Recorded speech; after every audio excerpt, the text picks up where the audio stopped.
भारत को G7 से दूर रखने की हो रही है साजिश। जर्मनी इस साल जून में होने वाली G7 मीटिंग की मेजबानी कर रहा है। जर्मनी में कुछ लोग प्रधानमंत्री मोदी के रूस और यूक्रेन युद्ध में उठाए जा रहे कदम से नाराज हैं। इसी कारण से प्रधानमंत्री मोदी को G7 में बुलाया जाए या उन्हें मीटिंग से दूर रखा जाए पर बहस चल रही है। इस मामले से जुड़े लोगों का कहना है, यूक्रेन युद्ध के बाद रूस की आलोचना करने में आनाकानी करने की वजह से भारतीय प्रधानमंत्री को बुलाए जाने पर बहस हो रही है। इस बैठक में सेनेगल, दक्षिण अफ्रीका और इंडोनेशिया को बतौर गेस्ट बुलाया जा रहा है, लेकिन भारत के बुलाए जाने पर अभी भी विचार ही किया जा रहा है।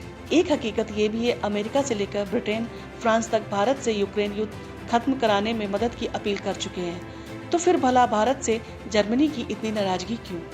सवाल उठता है, क्या भारत जब पश्चिमी देशों या अमेरिका की शर्तें मानेगा तभी इजाजत मिलेगी? हर देश अपने हित के हिसाब से विदेश नीति तय करता है। भारत भी उसी प्रकार यूक्रेन पर एक नीति लेकर चल रहा है। रही बात रूस की आलोचना की, तो भारत हमेशा से इस युद्ध को रोकने और बातचीत से रास्ता निकालने की बात करता आ रहा है।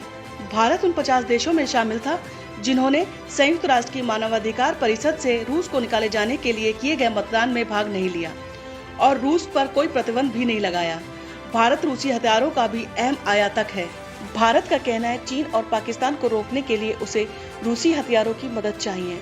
G7 देशों में Canada, France, Germany, Italy, Japan, America और ब्रिटेन शामिल हैं। हाल के दिनों में अमेरिका, ब्रिटेन के मंत्री भारत की यात्रा कर चुके हैं। सबने भारत से यूक्रेन युद्ध रोकने में मदद मांगी है।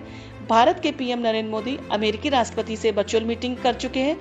सवाल उठता है, आखिर कब तक पश्चिमी देश भारत पर दबाव बनाने की कोशिश करेंगे?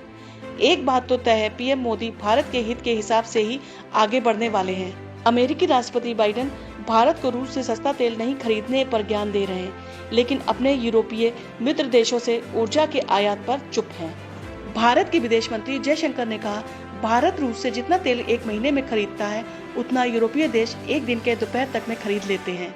कार्य प्रवक्ता स्टीफन ने कहा, जैसे ही मेहमानों की लिस्ट पर आखिरी निर्णय होता है, इसे साझा कर दिया जाएगा।